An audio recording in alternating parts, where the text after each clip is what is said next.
A graça e a paz do Senhor Jesus. Amém, irmãos?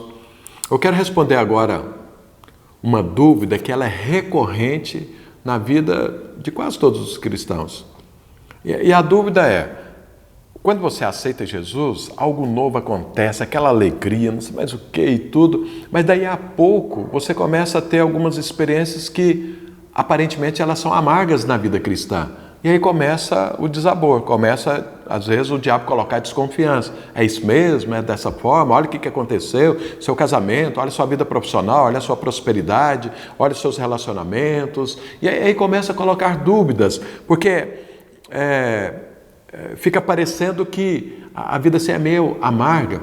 Eu me lembro uma vez que uma senhora se converteu, foi uma bênção e tudo. Depois de um tempo, umas semanas, alguns meses, ela me procurou. E ela falou assim, pastor, depois que eu me converti, minha vida acabou. Eu falei, o que foi? Não, porque eu descobri que meu marido está me traindo, a minha filha agora saiu de casa, se juntou com uma pessoa, está lá, vivendo uma vida que não tem nada a ver. A minha mãe foi internada com coma alcoólico, não sei mais o que e tudo. E eu falei para ela, então minha vida está destruída, ué. Eu falei, mas me fala uma coisa, quanto tempo tem que seu marido está te traindo? Ela falou, tem uns 2 anos, a sua filha saiu agora? Não, eu descobri que ela está vivendo assim, mas ela já tem 1 ano que está assim. Eu falei, e a sua mãe nunca tinha bebido? Não, minha mãe era alcoólatra e tudo, e acabou bebendo e tudo. Eu falei, então isso não tem a ver com a sua vida cristã, aí. Essas coisas todas já aconteciam, você que não sabia. E agora que tem luz na sua vida, Deus te mostrou como realmente são as coisas que estavam à sua volta. Eu falei, pois é. Então, tem muitas coisas que acontecem nas nossas vidas cristãs, depois de convertido, que a gente vai tomando fé, vai vendo, e aí fica perguntando, mas peraí, o que está acontecendo? Sabe, tem algo que você precisa aprender. E está muito claro. Eu gosto demais desse texto da palavra de Deus que mostra Moisés tirando o povo do Egito, passando pelo deserto e entrando em Canaã com Josué. Porque ali, para mim, toda a vida cristã está ali demonstrada ali. Então veja, depois que o povo saiu do Egito, depois que as pragas vieram, depois que o povo conheceu os feitos de Deus, o poder de Deus, principalmente abrindo o mar vermelho para eles passarem e o exército de Faraó foi destruído ali, depois que eles saíram, passaram do outro lado do mar, que começaram a entrar no deserto, houve uma alegria muito grande em ver que eles foram salvos e que seus inimigos foram destruídos. Mas logo em seguida, esta é uma experiência muito interessante que tem a ver com isso e com essas dúvidas que vão sanar essas dúvidas suas. Que é o seguinte, eles entraram no deserto, entraram alegres, entraram bem dispostos. Mas a hora que entraram no deserto, depois de 3 dias, a água que eles tinham trazido e tudo acabou. E eles agora precisavam tomar água. E eles estavam bebendo, procurando água. E aí encontraram água num poço. E a hora que eles foram beber a água, não dava para beber porque a água era amarga. E aí deram o nome para aquele poço de poço de Mara. Mara significa amargo. Está escrito lá em Êxodo, no capítulo 15, a partir do verso 22 até o verso 27. Eu não vou ler para a gente ganhar tempo, mas você depois pode ir lá e vai ver que o que eu estou falando está escrito aqui. E aí, quando eles foram tomar água, a água era amarga. E aí, 2 grupos. O povo murmurou. Falou, para que é que eu me converti? Para que é que eu saí do Egito? Porque lá no Egito tinha água do Nilo, ela era doce. Agora estou aqui nesse deserto com água, que não tem água e a água que eu encontro é amarga. Começaram a murmurar. Moisés foi para Deus orar. Falou, Deus, o que está acontecendo? Me ajuda aí, resolve, faça um milagre. E aí, veja, todas as vezes que você tem um problema na vida cristã, você tem 2 escolhas, murmurar ou orar a Deus. O povo murmurou, Deus respondeu o povo? Moisés orou, Deus respondeu Moisés? Respondeu. O que Deus falou para Moisés? Deus mostrou uma árvore para Moisés. E Moisés cortou a árvore e jogou na água. A hora que jogou na água, o que aconteceu com aquelas águas? Aquelas águas se tornaram doces. E o que isso tem a ver com a minha vida e a sua vida? É simples, aquela árvore aponta para a cruz. Para a cruz. Cruz é um princípio bíblico. Cruz é uma obra que existiu. Cruz é o início de tudo na vida cristã. Eu e você começamos a nossa nova vida na cruz, porque a outra vida morreu e agora começa uma nova vida. Tudo começa na cruz para mim e para você. Mas cruz também é um princípio pelo qual todas as coisas precisam passar pela cruz. Porque a cruz foi onde morreu meu velho homem. A cruz foi onde a carne morreu. A cruz é onde os princípios que nós aprendemos nesse mundo acabaram. E na cruz também começou uma nova vida, novos princípios que eu e você precisamos aprender. Então eu quero falar para você. Aquele povo estava querendo tomar água como se fosse a água do Nilo. E essa experiência das águas de Mara, Deus mostrou para eles que a água natural, a água do Nilo, não fazia mais parte da vida dele. Então veja, a água aponta para os princípios, para a palavra, para as coisas que vêm de Deus. Lembra que lá na criação Deus fez separação entre águas dos céus e águas da terra. Águas da terra é natural. Ela produz coisas naturais, mas a água do Espírito produz coisas espirituais. Eu e você agora somos seres espirituais, precisamos beber da água do céu. E a água do céu é aquela que nasceu na cruz. E o que é que nasceu na cruz? Lembra que depois da cruz, depois que Jesus morreu, ele ressuscitou. E os discípulos, crendo em tudo isso, o que Jesus falou para eles? Não saia antes de receber o Espírito Santo de Deus. E eles ficaram 40 dias... E aí o poder de Deus, o Espírito Santo de Deus desceu sobre eles. E Jesus tinha falado antes que quem cresce nele iria fluir do seu interior rios de água viva. E ele se referia ao Espírito Santo. Então eu vou te falar, as águas hoje que eu e você temos que beber é o fluir do Espírito Santo. São as águas do Espírito que precisa fluir. Essa sacia, essa me alimenta.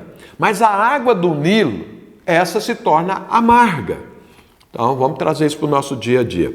Se você é casado e tentar resolver o seu casamento com os princípios que você sempre soube de como conduzir casamento, o seu casamento vai se tornar amargo. Você precisa agora partir da obra da cruz e fluir a água celestial. É diferente. Então veja, você vê aí, principalmente esses artistas, essas pessoas famosas que não conhecem o Senhor, eles casam muito e separam muito. E todas as vezes que pergunta para eles, por que você separou? Qual é a resposta padrão? Porque eu quero ser feliz. Eu quero ser feliz e a pessoa não me faz feliz. Então vou procurar uma pessoa que me faça feliz. Isso é água do Nilo. Isso é água natural. Mas um homem de Deus, uma mulher de Deus, casa.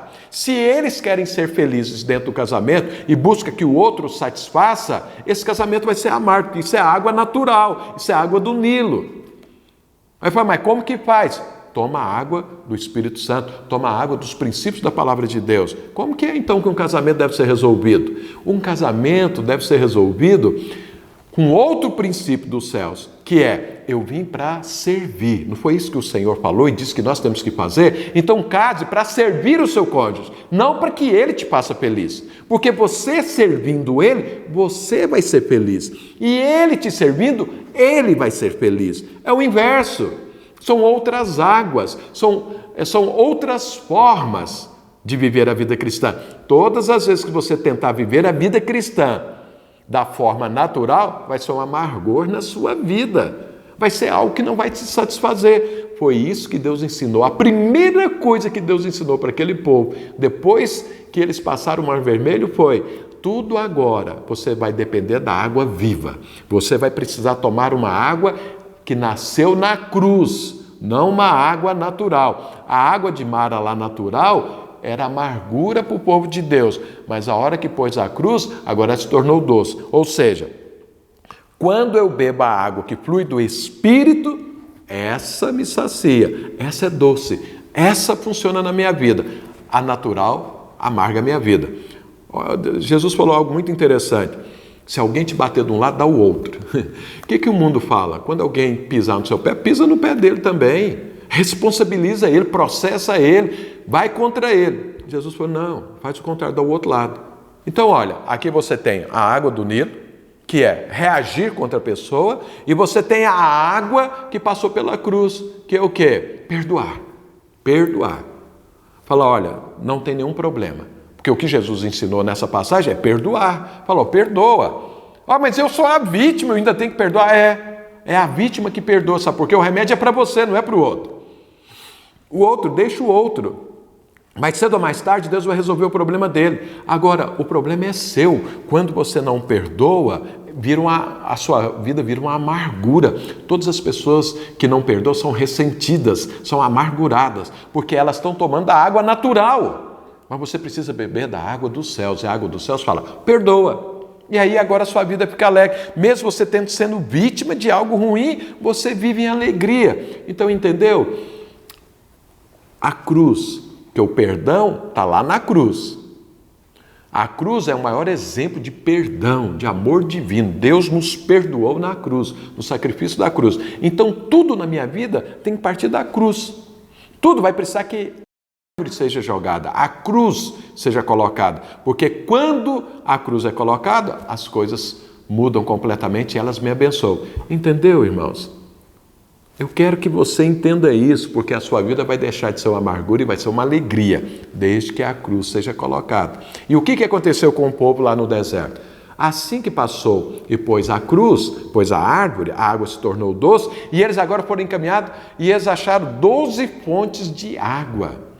Árvores para todo mundo, e eles ficaram ali um mês, bebendo, se alimentando, desfrutando da água divina. 12 aponta para a eternidade. Então é a água viva.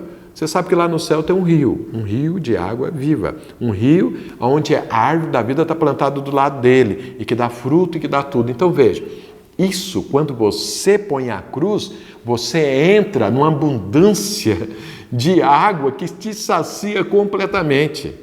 Que não vai saciar só a sua vida aqui, vai saciar a sua vida eterna. Então, irmãos, se você quer tirar toda a amargura da sua vida, põe a cruz. Comece na cruz. Então veja, você é uma nova criatura que nasceu na cruz. Mas a sua carne, ela tem que morrer na cruz. E morrer junto com ela todos os princípios dela. Então não tente resolver a sua vida, não tente olhar para a sua vida, não tente entender as coisas pela água natural. Pega a água que nasceu a partir da obra do Calvário, que é a água do Espírito Santo, que veio, que vai fluir, vai te ensinar. Eu sempre vejo muitas pessoas não entendendo muito o propósito divino, porque ele fica pensando pela mente natural. Pela mente natural ele quer entender o propósito divino, não vai entender. E ele acha um absurdo pessoas que largaram tudo para abraçar um propósito divino, porque ele está pensando ainda com a sua cabeça natural. Mas a hora que ele corta a árvore, põe ali, a hora que ele enfia a cruz, a hora que ele entende que ele é uma nova criatura, que ele nasceu agora num outro reino, que ele tem uma nova vida, que ele tem novos objetivos, novos valores, aí fica claro. Aí fica claríssimo. Aí não é mais uma amargura. Tem gente que lidera porque ele pensa assim, eu preciso liderar, eu preciso ajudar a igreja e tudo. Não, isso é pensamento natural. Isso é pensamento natural. Põe a cruz nisso. Aí você vai entender, eu nasci para isso. Eu nasci para servir pessoas. Eu nasci para abençoar pessoas, porque Deus é abençoador. Deus cria as coisas. Deus abençoa as coisas. Deus comunica poder para abençoar pessoas. Aí a liderança vai ser uma alegria, não vai ser peso para você. Amém, irmãos? Então, você quer acabar com a amargura da sua vida? Passe aquela área da sua vida pela cruz. Pare e fale, Senhor, o que é que nasceu a partir da cruz na minha vida, nessa área? Seja o seu casamento, seja o seu sentimento, seja a sua vida profissional, seja a sua liderança, seja o relacionamento dos seus filhos, seja o que for. Põe a cruz que vai se tornar doce. E a hora que se tornar doce, há uma abundância de água para você beber. Amém? Então, que Deus te abençoe, não viva uma vida amarga. Deus não tem isso para você. A vida que Deus tem para você é doce. Lembra que como que é Canaã? Manda leite e mel, ou seja, doçura. Doçura, doçura. Deus tem para você doçura, mas para produzir doçura é preciso passar pela cruz. Amém, irmãos? Que Deus te abençoe e vamos para frente.